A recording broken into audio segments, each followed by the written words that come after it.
38번째 강의고요. 우리가 성경을 볼 때는 예수님께서 어떤 상황 속에서 누구와 어떤 말씀을 하셨는가를 잘 보셔야 되는데, 오늘 본문의 1절에 보면 조금 특이한 부분을 발견을 할 수 있어요. 16장 1절 시작. 바리새인과 사두개인들이 와서, 거기까지만. 바리새인, 사두개인. 우리가 보통 성경을 보면 예수님께 와서 예수님을 시험한 경우를 보면 대체로 보면 바리새인, 서기관이 그러거든요. 바리새인, 서기관. 바리새인들과 서기관은 성향이 거의 비슷합니다. 근데 사두개인은 전혀 다른 사람들이에요. 유대교 안에, 유대교라고 하는 큰 카테고리가 있다면 그 안에 이 파가 여러 개가 있어요. 그래서 바리새파, 이 사람들을 바리새인 그래요. 사두개파, 열심당, 이렇게 나가는 거거든요. 바리새파는 미래, 그리고 영생, 천사, 이런 걸 다 인정을 합니다. 영의 세계를 인정을 하죠. 그래서 미래가 있다, 내세가 있다, 귀신도 있다, 하나님도 계신다, 이런 것들을 인정하는 사람들이 바리새파입니다. 근데 사두개파는 전혀 안 해요. 같은 유대인들인데 이 사두개파는 정치 집단입니다. 정치 집단. 오늘날로 말하면 이 정치 집단들. 이 사람들은 내세를 인정 안 해요. 영적인 어떤 거, 귀신, 천사, 신, 이런 거를 전혀 인정하지 않는 사람들이라니까요. 근데 이 사람들이 함께 왔다는 거예요. 그러니까 우리가 성경을 볼 때는 좀 자세히 보셔야 돼요. 그러니까 대개 보면 예수님을 시험하러 올 때 보면 바리새인, 서기관 이렇게 오거든요. 바리새인, 서기관. 이 사람들은 성향이 같습니다. 네. 그런데 사두개인이 함께 온 것은 거의 드물어요.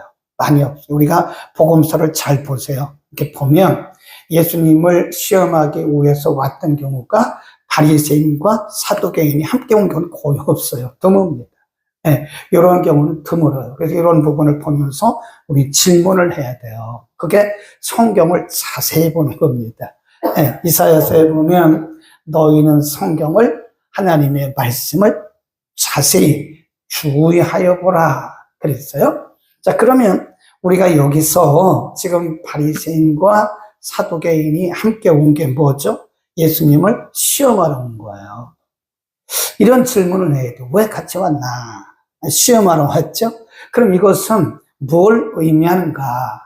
바리새인과 사두개인이 함께 왔다는 것은 뭘 의미할까요? 이걸 우리는 다르게 말하면 악의 연합, 그래요. 악의 연합.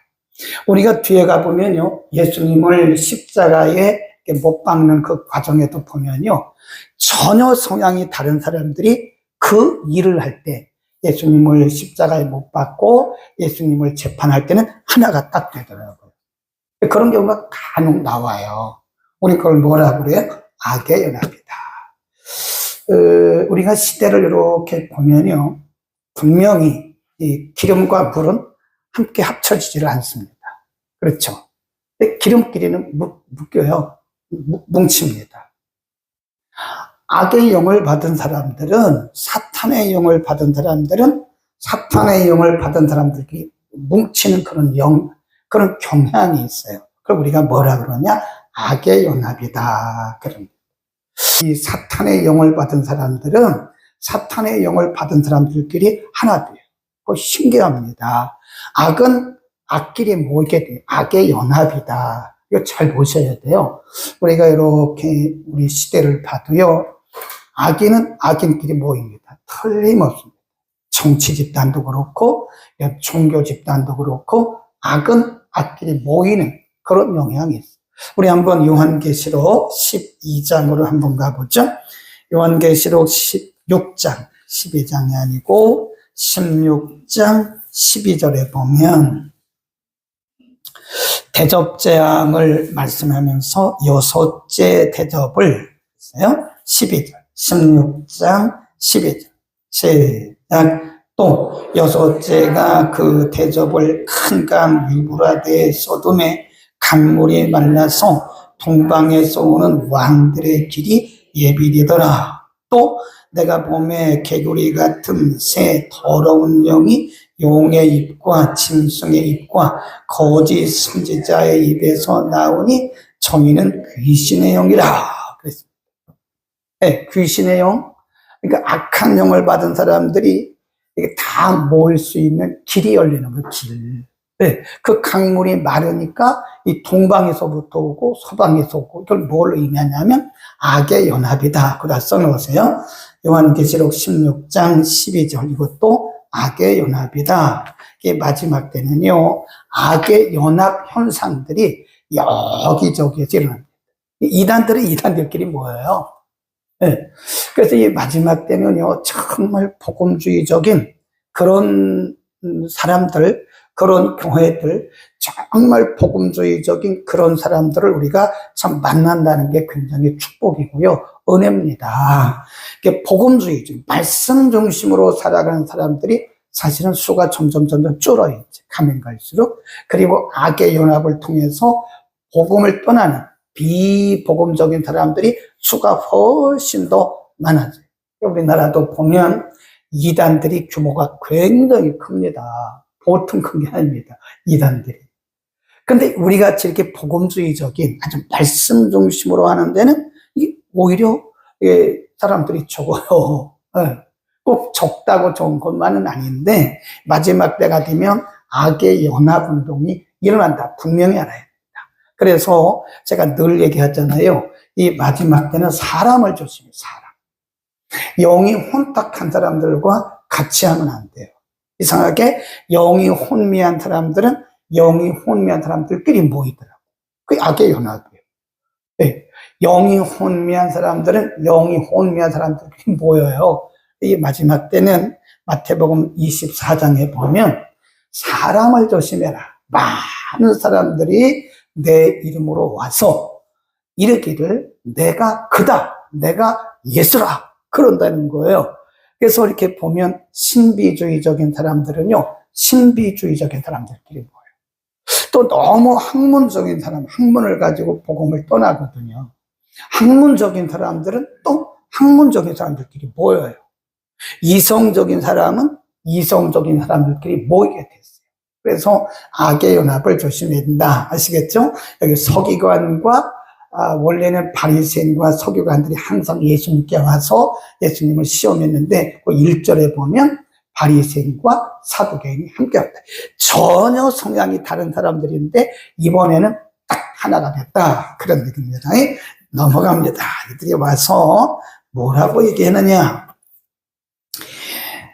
시험하여 가로되 하늘로서 오는 표적, 이 말은 메시아의 표적을 보여달라, 그 말. 당신이 정말 메시아입니까? 그럼 우리에게 메시아의 표적을 보여주십시오. 근데 우리가요, 바울 서신에 보면, 여러분 이런 기억나요? 이런 구절. 유대인은 표적을 구하고 헬라인은 뭘 구하나? 네, 지혜. 헬라인은 지혜를 구하고 유대인들은 표적을 구해요. 그거 좀 신기해요. 유대인들은 굉장히 율법적인데도 불구하고 이 사람들은 어떤 신비로운 것들을 구합니다. 헬라인들은 뭘 구해? 지혜. 그래서 헬라 지역에는요, 헬라 철학이 굉장히 발달했어요. 네, 헬라 철학.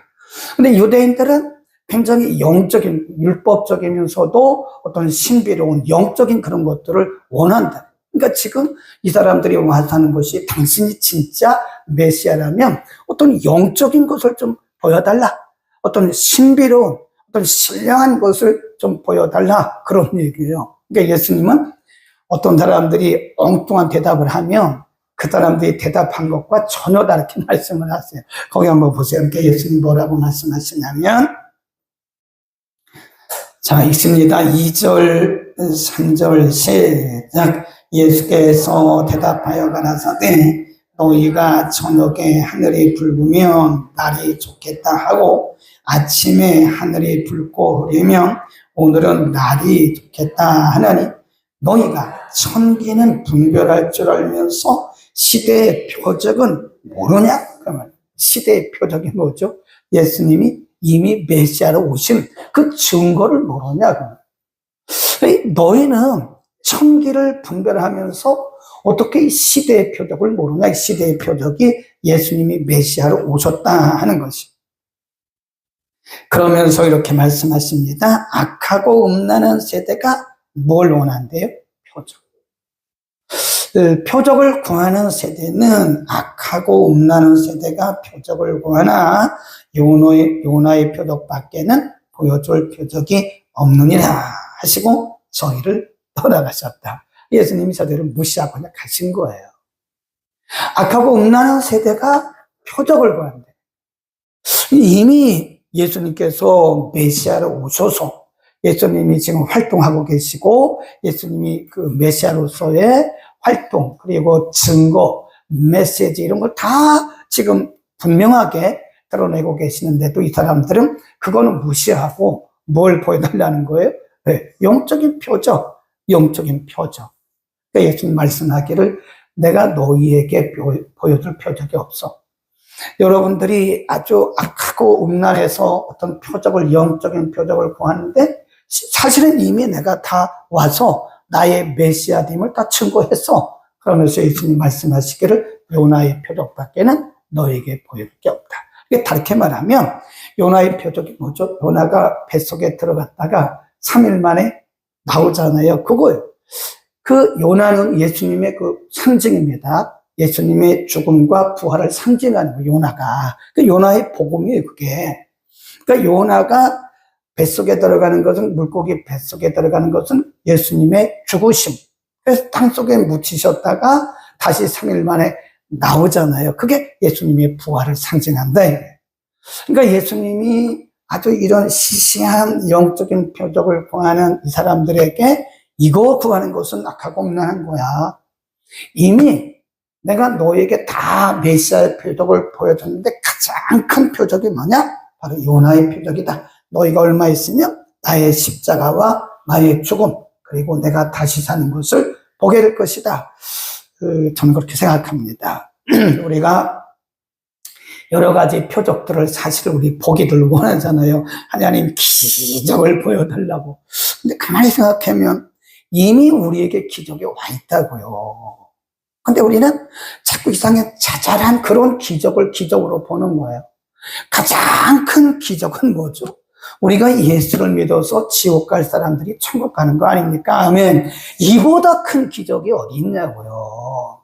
응? 우리 다 지옥 가고 멸망할 사람들인데 우리에게 은혜를 주셔서 예수를 믿는 게 이게 기적이라니까. 아무나 예수 못 믿어요. 못 믿습니다. 네? 지나가는 사람 붙들고 물어보세요. 예수 믿습니까? 절대로 안 믿죠. 당신은 하나님이 있다고 믿습니까? 안 믿습니다. 그래요. 그러니까 우리가 하나님의 은혜로 예수를 믿는 것이 얼마나 큰 은혜예요? 우리가 하나님을 통해서, 은혜를 통해서 예수를 믿는 게 그 얼마나 큰 은혜냐, 그게 얼마나 큰 축복이냐고요. 하나님 우리에게 은혜 안 주셨으면 우리 예수 못 믿습니다. 인간의 힘으로 예수를 믿은 사람은 아무도 없어요. 성경이 말씀하기를 고린도전서 12장에서 성령으로 아니하거나 예수를 그리스도라 시인할 자가 없다니까요. 그러니까 우리 안에 성령이 오셔서 그 성령께서 예수님을 우리의 구주로 고백할 수 있는 것은 은혜 중에 은혜요, 복음 중에 복음이요, 축복 중에 축복입니다. 아멘. 너무 그래 시시한 그런 것에 여러분 매달리지 마세요. 이미 기적은 우리한테 와 있다고요. 아멘. 그리고 우리가 예수 믿고 영생하는, 우리가 예수 믿고 거듭나서 영생하는 이게 얼마나 큰 기적인데 우리는 아주 자질한 그런 기적을 보기를 원하는, 기적을 보여줘. 이미 기적이 와 있는데 왜 그런 기적만 자꾸 원하냐. 하나님이 그러실 것 같아요. 야, 내가 너에게 이미 기적을 얼마나 많이 보여줬냐고요. 응? 우리가 예수 믿어 이렇게 구원받은 거 기적. 오늘도 이렇게 살아서 말씀 듣고 예배 드리는 거 기적. 왜? 여러분 아무나 이 말씀 듣고 깨닫는 거 아닙니다. 16장 1절 이거 아무나 못 깨달아요. 아, 이거 바리새인과 사두개인이 함께 예수님께 왔다. 이거 아무나 깨닫습니까? 하나님의 은혜가 아니면 깨달을 수가 없는 거라고요. 이게 얼마나 큰 기적이냐. 성령으로 기록되어진 말씀을 듣고 그 말씀이 우리에게 깨달아지는 거, 이거 얼마나 큰 기적이냐고요. 아멘. 근데 우리는 아주 작은 기적들을 큰 기적처럼 생각합니다. 안진뱅이가 일어났대. 저는요, 안진뱅이가 일어서는 것보다 우리가 예수 믿고 구원받은 게 훨씬 더 큰 기적이라고 믿습니다. 여러분도 그렇게 믿으시죠? 네. 죽은 사람이 살아났대. 육신적으로 죽은 사람이 살아났대. 그보다 더 큰 기적이 뭐냐? 우리가 예수 믿고 구원받은 거, 이거보다 더 큰 기적이 어디 있냐고요. 응? 그러니까 예수님이 답답한 거예요, 지금. 이미 메시아가 오셔서 지금 저들에게 생명의 복음을 전하고 있는데 그건 모르고 자꾸 기적을 보여달라고 그러니까 예수님 뭐라고 그래요? 악하고 음란한 세대가 표적을 구한다. 악하고 음란한 세대가 자꾸 표적을 구한다는 거예요. 그러니까 우리가 만일 지금도 어떤 표적 보기를 원하면 우리는 조금 생각을 해야 돼요. 우리가 지금 예수를 믿는 것 그 자체가 표적이고 기적이고 우리가 이렇게 말씀 듣고 은혜 받는 것 자체가 표적 아닙니까? 아멘. 계시록에도 보면 그리고 마태복음 24장에도 보면 마지막 때가 되면 사탄이 우리에게 거짓 표적을 하늘에서 막 뭐가 떨어지는 거. 그게 뭐 이렇게 중요합니까? 네? 오늘 건너편으로 갈새 떡 가져가기를 잊었더니 예수께서 이르시되 삼가 바리새인과 사두개인들의 누룩을 주의하라 하신데 제자들이 서로 의논하여 가로되 우리가 떡을 가져오지 아니하였도다. 네, 거기서 잘 보셔야 돼요. 이런 부분을 보시면서요, 우리가 굉장히 깊은 영적인 진리를 깨달아야 됩니다. 다시 한번 보세요. 제자들이 건너편으로 건너갈새 떡 가져가기를 잊었더니 예수께서 이르시되 삼가 바리새인과 사두개인들의 누룩을 주의하라 하신데 제자들이 서로 의논하여 가로되 우리가 떡을 가져오지 아니하였도다 하거늘 예수께서 하시고 가라사대 믿음이 뭐라 그래? 적은 자예요. 아직도 이 사람들은 예수님이 가르치시려고 한 것이 뭔지를 모르는 거예요. 이런 경우가 여러 번 나와요, 여러 번. 예수님은 영적인 것을 지금 가르치는 거예요, 영적인 것. 바리새인과 서기관, 사두개인들의 그 교훈을 떡을 조심하, 마치 누룩처럼 이렇게 비유로 말씀하셨는데, 이 사람들은 자꾸 떡 얘기를 하는 거예요, 떡. 자꾸 먹는 빵 얘기를 하는 거예요, 자꾸. 그러니까 예수님께서 그 제자들이 참 아직도 어리석구나 라고 말씀하시고 아직도 너희에게 믿음이 없냐? 아니 저 베세다에서 내가 보리떡 5개 물고기 2마리를 가지고 먹인 사람이 몇 명이야? 그 말씀 하시잖아요. 아직도 너희는 떡에 대해서 아직도 그렇게 집착하고 있나요? 제자들은 떡을 안 가져왔으니까 걱정하고 있는데 아니 내가 베세다 광야에서 오병여의 기적을 베푸신 거 금방 봤잖아. 아직도 너희는 알지 못해? 믿음이 적구나. 예수님 말씀하신 거예요. 그런 거를 보면서요. 예수님이 말씀하신 것과 제자들이 듣는 것에 뭐가 안 맞는다니? 핀트가 안 맞는 거예요, 이게. 어쩌면 우리도 그럴지도 몰라요. 성경이 오늘 우리에게 여러 가지를 말씀하시는데 하나님은 이거를 말씀하시는데 우리는 이쪽으로 알아듣는 거예요, 자꾸. 그래서 제가 늘 얘기하는 게 intention of God. 하나님의 의도를 모르면요, 우리가 성경을 수십 번 읽어도요, 자꾸 헛다리 곁다리 짚는다고요. 하나님은 이걸 위해서 말씀하셨는데, 우리가 그 하나님의 의도를 모르면요, 자꾸 헛다리 짚는다고요, 헛다리. 예. 헛다리 짚는다니까. 그러니까 우리가 성경을 읽고 어떤 분들은요, 그거를 뭐라고 하냐면 자의적 해석이에요.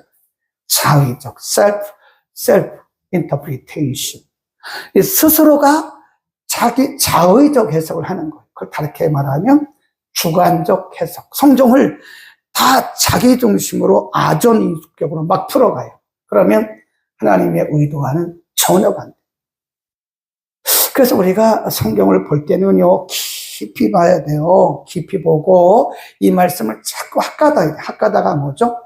되뇌이는 걸 핫가다라고 해요. 핫가다. 성경을 또 되뇌이고 또 되뇌이고 또 되뇌이고 자꾸 묵상하고 핫가다 하다 보면 성령께서 우리에게 이렇게 조명을 해 주십니다.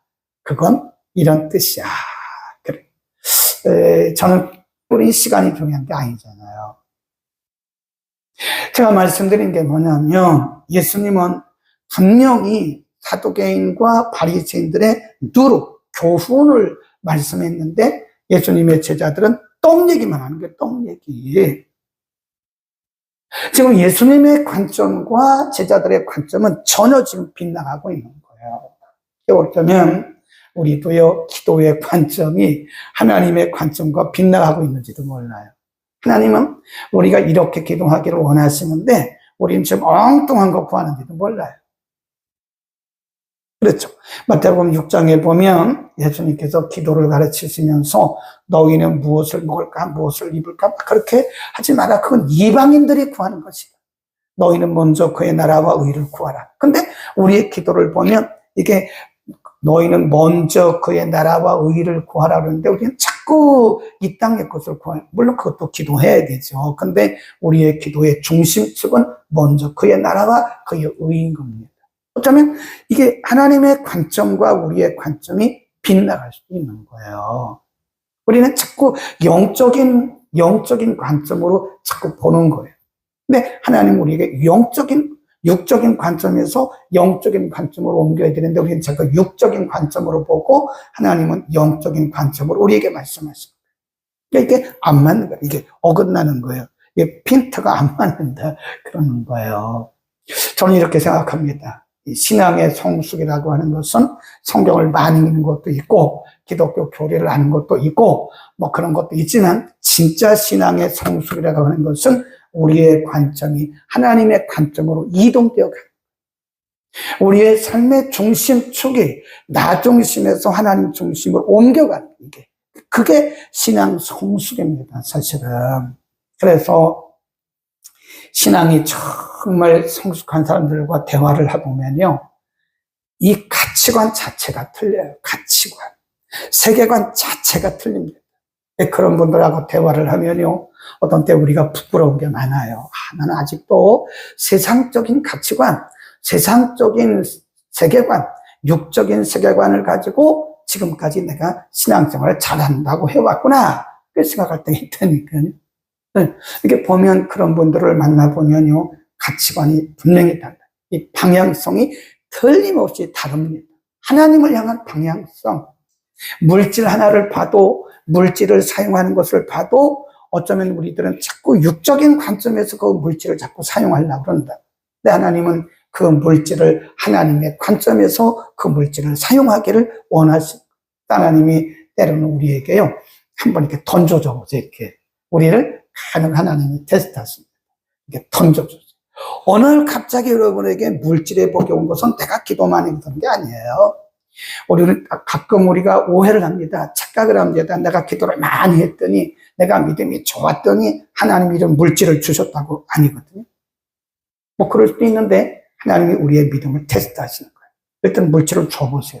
근데 이 물질을 어떤 관점에서 쓰는가 하나님 보시는 거예요. 네. 하나님이 때로는 우리가 생각지도 않게 우리를 이렇게 높여주십니다. 생각지도 않게 어느 날 갑자기 우리를 이렇게 높여주세요. 그러면 이 하나님 관점이 아닌 세상적인 관점, 육의 관점을 가진 사람들은 자꾸 자기가 나와요. 자기가. 내가 탁월해서, 내가 교만하여. 그러니까 순간적으로 우리 모두가 우리의 관점이 이렇게 흐려질 수 있는 거예요. 누가 그런 거죠? 사탄이 그런 거예요. 사탄. 우리의 생각을, 우리의 관점을 자꾸 내 관점으로, 세상적인 관점으로, 육신의 관점으로, 로마서 8장에 보면 영의 생각은 하나님을 기쁘시게 하지만 육의 생각은 뭐라고 그랬어요? 하나님과 원수가 됩니다. 육에 속한 생각은 하나님과 원수가 되고 하나님을 기쁘시게 할 수 없다 그랬습니다. 그래서 신앙의 성숙이라는 것이 성경을 많이 하는 게 그게 신앙 성수가 아니에요. 성경 지식을 가지고 있는 거예요. 기독교 교리를 아는 것이 그게 신앙 성수가 아닙니다. 네, 어쩌면 우리 지체들 가운데 저보다 더 성숙된 분들이 있어요. 제가 이렇게 보면 저보다 훨씬 성숙된 분들이 있더라고요. 저분은 나보다 낫다. 목사인 나보다 저분은 훨씬 더 이 가치관이 나보다 높구나 하는 생각을 가끔 할 때가 있어요. 제가 목사인 제가 부끄러워. 나는 평신도면도 못할 때가 있다. 네, 하나님의 관점과 내 관점이 막 믹스업돼가지고 혼합돼가지고 그럴 때가 있다니까요. 오늘 우리는 이 부분을 보시면서요, 한번 우리의 관점과 하나님의 관점이 잘 맞아가고 있는가? 나는 하나님의 관점과 내 관점이 전혀 다르게 주관적인 그런 나중심적인 관점으로 가고 있는가? 우리가 성경을 볼 때도 하나님 관점으로 보면요, 성경은 줄줄줄줄줄 풀어줍니다. 네. 네, 성경은 하나님의 관점으로 보면 풀어줘요. 우리가 말씀을 들을 때도요, 하나님 관점으로 들으면 들어집니다. 근데 자꾸 내 관점으로, 나의 주관적인 관점으로 성경을 보거나 듣게 되면 자꾸 충돌해, 이게 충돌. 자꾸 충돌해서 우리가 어떤 때는 하나님과 멀리, 예수님 뭐라고 그러죠? 너희가 아직도 믿음이 없냐? 아니, 내가 너희의 먹고 마실 것을 책임질 텐데 너희들은 어찌 떡을 안 가져왔다고 그렇게 걱정하냐? 내가 말하는 것은 떡이 아니야. 그래, 내가 말하는 것은 떡이 아니야. 내가 말하는 것은 바리새인과 사두개인들의 교훈이야. 아멘. 우리의 초점을 하나님께로 이동합시다. 이게 성숙된 거예요. 우리의 관점을 하나님의 관점으로 중심축을 이동하면 이게 사실 경건훈련입니다. 경건훈련. 이동하려면 어떻게 될까요? 우리의 중심축을 나 중심에서 하나님 중심축으로 옮기려면 어떻게 될까요? 버려야 돼요, 버려. 내가 죽어야 됩니다. 내가 죽으면 이 중심축에 이렇게, 이게 제자훈련의 첫 번째 시간에 한 것이 뭐냐면 중심축 옮기기예요.